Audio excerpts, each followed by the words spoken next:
bir-birlerini daha aydın ifade etmiş olurlar. Dostluk hem de bugün bütün beşeriyetin muhtaç olduğu varlıktır. Büyük Hüseyin Cavidimiz əxlaqımızın qaynaqlarından bir həqiqəti belə ifade edir. Mələklər çıxan yerə şeytan girer. Dostluğun olmadığı, yaxud onun zəiflədiyi qəlbə də kin, nifrət, ədavət girer. O zaman dünya gülistandan terror, müharibə, dəhşət və şiddət meydanına çevrilir. Gəlin dostluq və onun təməllərinin atıldığı məktəb haqqında mahnıları dinləyək. Ana məktəb və dostluq. İfa edir xor, solistlər Sümeyrə Çandır və Suzan Magil. Fortepianoda müşayiət edir Ceyhun Allahverdiyev. Xorun rəhbəri və idarə edən Vasif Allahverdiyevdir.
Vətən sözünü daha da qüvvətləndirən, torpaq sözünə məna verən başqa bir söz də var. Ana. Axı bugün onların da ən sevincli günüdür. Əlbəttə, heç belə bir gecədə analarımızı unutmaq olarmı? Onlara verdiyimiz dəyəri dilə gətirməmək olarmı?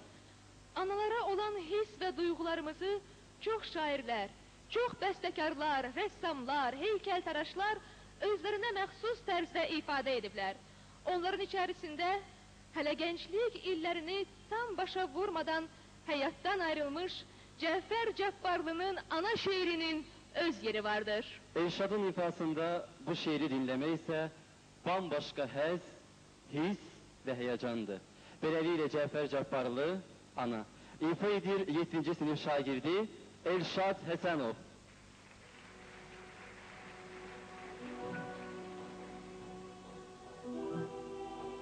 Əgər bütün bəşəriyyətə düv-i canım ola, ürək süqut eləməz aldığı mətanətdən, rica-v xəffə məkan vermərəm gər alimlər, min ildə vəd edələr dəhşət qiyamətdən.